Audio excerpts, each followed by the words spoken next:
espérer plus, un petit peu. Mais vous êtes jeune, vous allez revenir certainement à Cannes avec vos autres films, mais je sens un petit peu de déception quand même chez Non, vous. Hein. non, je suis très calme, je suis très posé, je suis fatigué surtout, le festival est éreintant. Et puis quand on dit je me couche tôt à Cannes, ça veut dire que je me couche à 4 heures du matin. Bon, alors Donc ce prix du jury est quand même partagé avec Jean-Luc Godard. C'est un oui, peu 25 ans, 82 ans, c'est un peu le grand écart. oui, ben, de toute évidence, il y a un statement qui, j'imagine, doit être intéressant de relier deux cinéastes, l'un à l'acmé, l'autre à l'aube de sa carrière. J'ai beaucoup de respect pour lui et puis bon, il n'était pas là ce soir. J'aurais été ému d'être à ses côtés. Mais oui, c'est une belle idée, c'est un beau prix. Alors vous avez dit dans le discours, on fait ce métier pour être aimé, pour aimer et aimer en retour. Vous nous en dire un petit peu plus parce que vous avez dédié Je peux pas vraiment vous en dire. aux gens de votre génération aussi.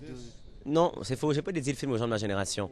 Je me suis adressé aux gens de ma génération à la fin pour les encourager à espérer puis à ne jamais se laisser abattre par les pisse vinaigres puis les gens qui les empêcheront de croire qu'ils méritent en fait ce qu'ils ne méritent pas en fait ce à quoi ils aspirent, ce à quoi ils rêvent. C'est ainsi que je me suis adressé à ma génération. Mais ce que j'ai dit avant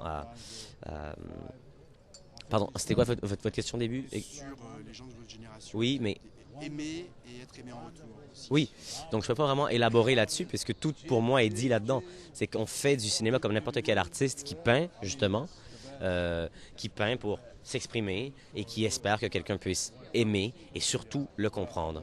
Donc nous, les réalisateurs, on fait la même chose. On fait du cinéma pour être compris, et pour aimer les gens et puis pour qu'ils nous aiment en retour, idéalement. Idéalement.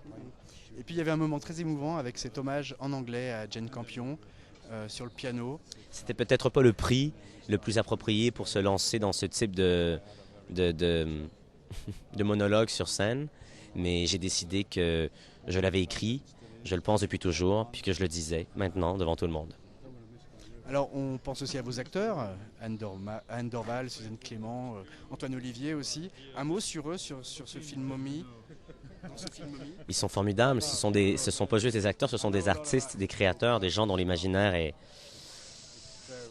foisonnant, puis des gens qui sont tellement à l'écoute aussi de mes indications, puis qui veulent créer collectivement un film aussi, un film qui marche, un film qui fait ce qu'il doit faire, un film qui touche au cœur, et puis qui sont des gens dont les préoccupations, puis dont les remarques sont toujours justes, sont toujours pertinentes.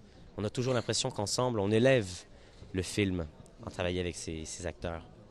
Alors ce film Mommy, c'est un petit peu un film aussi d'anticipation, de science-fiction, sur une société qui serait un petit peu comme ça oppressive finalement. Pas nécessairement oppressive, mais une société où le système, où l'État imagine un peu délester le système public pas le système public, pardon, mais les citoyens du fardeau et éventuellement ingérable de jeunes gens à troubles de comportement tellement sévères qu'ils peuvent devenir nuisibles pour la société. Et au lieu de leur fournir une aide financière avec des chèques, des bourses à chaque mois, au lieu de leur proposer un encadrement logique, ils proposent de les mettre dans les hôpitaux à la charge de l'État. Ce qui veut dire que, grosso modo, notre enfant est dysfonctionnel, notre enfant ne fonctionne pas, on peut s'en débarrasser. Ce serait éventuellement problématique quand même. Et absolument impossible dans le contexte actuel du Québec. Merci beaucoup en tout cas et vous. félicitations pour le film.